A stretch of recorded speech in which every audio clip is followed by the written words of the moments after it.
Hey everyone, hope you're all doing well. Um, been a busy week for us here at the Aquarium Project, so I just want to take a quick second to say thank you very much for everyone who's not even necessarily bought anything, just people who are involved in what we're doing. Coming in to visit us, interacting on Facebook, watching the YouTube, watching the Facebook, listening to the podcast, all that good stuff.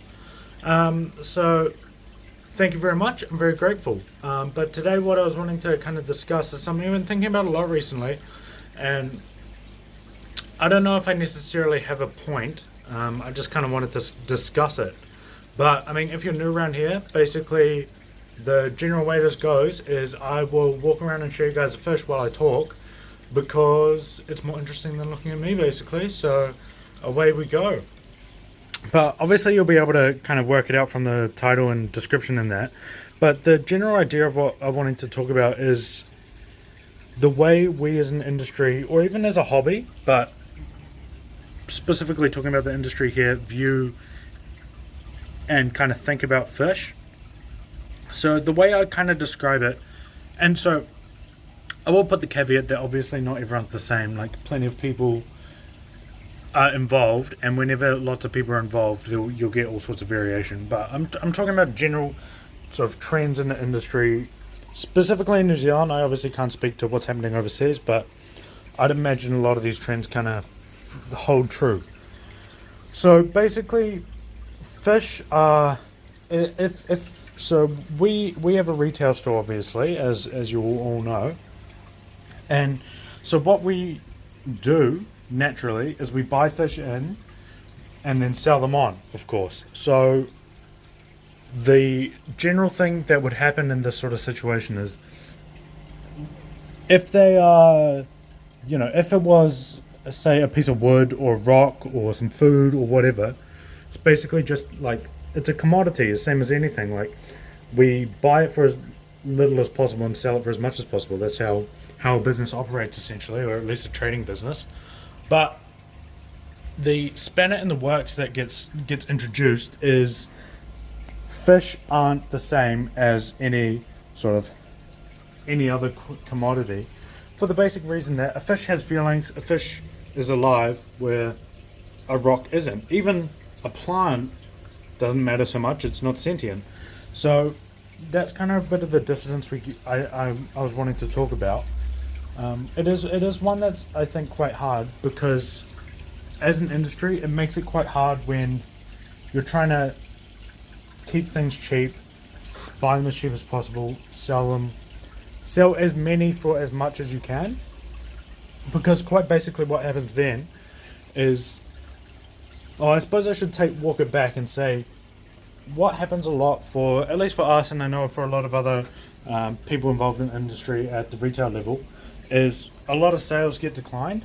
We have to decline sales for the simple reason that if someone walks in and say they want to buy, I don't know, an Oscar to put in a 10-litre tank with 87 guppies and a common pleco, that's obviously a terrible idea. No one's going to be happy. The fish are going to die. It's just an all-round terrible idea, and we have to decline that sale. We don't have to. There's no sort of legal requirement for us to or anything, but at least for myself, if ethically, I feel like I do have to decline that sale and, maybe point them towards something a bit more suitable for their tank.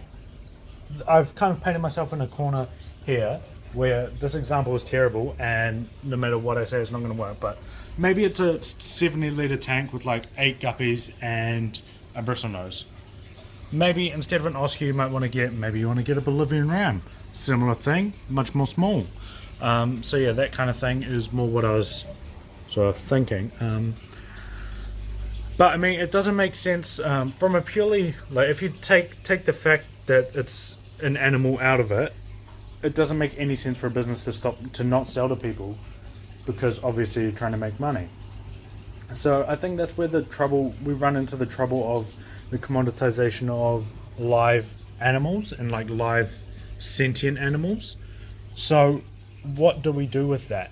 And I mean, I think there's quite often a contention in the hobby with, you either have your industry hat on or you have your hobbyist hat on, and it's hard to kind of make those two things mesh. Like, obviously I'm running a business, I'm trying to, you know, feed my family and stuff, but equally I have responsibility to these fish. So I think I personally, just dealing with our customers and talking to people, think I've found a good middle ground for that sort of a situation where I can still have a viable business that still means I'm here, but equally I don't have to rely on any person who comes in can buy anything they want, even if it's no good for the animal's welfare. So I think that's quite an important point, that even if I don't know if there's a specific way that anyone has to think about it, but I think it's something that we have to think about. I guess my sort of solution to this problem, or question at least, is that we don't actually, I don't think, have to have it, you know, I think we can sort of have it both ways, where I kind of want to call it like an industry mindset, but an industry mindset through the lens of a hobbyist. So I mean, things like animal welfare and like success and everything can still be sort of at the fore, I guess, of what we're trying to do. So, you know, I mean, obviously I'm not going to get into it, but, you know, setting people up to succeed, as well as being able to being able to continue to sell fish and everything like that. You're a bit wonky, mate. But yeah, I mean, so that's kind of what I was thinking. I guess this industry, this concept of an industry mindset that I want to keep referring to, because I think it's, for me, going to be quite an important and useful tool for some of the things that I'm wanting to talk about in the future. But I just kind of want to... So when we're selling things that are alive, like our fish and that, we can still sell them and still make money, but also look after them and have animal welfare and success of the hobbyist and all this sort of thing be at the forefront. Like, often I find in talking to people like within the industry and that, it's one of those ones where people seem to be under the impression that it's either we have it one way, where it's a sort of hobby driven industry where keeping fish and sort of enjoyment is the forefront, or it's a making money endeavor where keeping fish and, you know, just sell the fish, doesn't matter where they end up as long as you sell them. But I think we can very much have it both ways. Like, I don't think it needs to be a question of getting these fish sort of just thrown on and wherever they end up, and being able to still obviously keep around and put food on the table and all that. So I mean, yeah, that's kind of I guess basically what I was wanting to talk about, is this idea of I don't know, I'll be interested to hear what you guys think would be a good sort of term or name for it. I did some thinking and I couldn't really come up with anything, but like sort of a reasonable industry mindset where we can still prioritize animal welfare.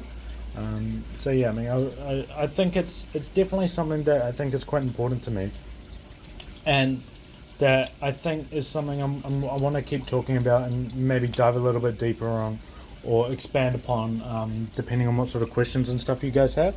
So I mean, yeah, that's basically kind of what I was wanting to say, is I guess to summarize, that we can have it, I think, both ways, and be able to look after the animals and not just consider them only to be just another commodity. So yeah, and I mean, there is, I think, a definite shift that a person goes through when you're keeping fish just like at your house just for fun, where it's, you know, what feeds your family. So this sort of shift, I think, is really important, where it doesn't have to be all the way, where you can sort of keep it a little bit both ways. So I mean, yeah, that's basically it.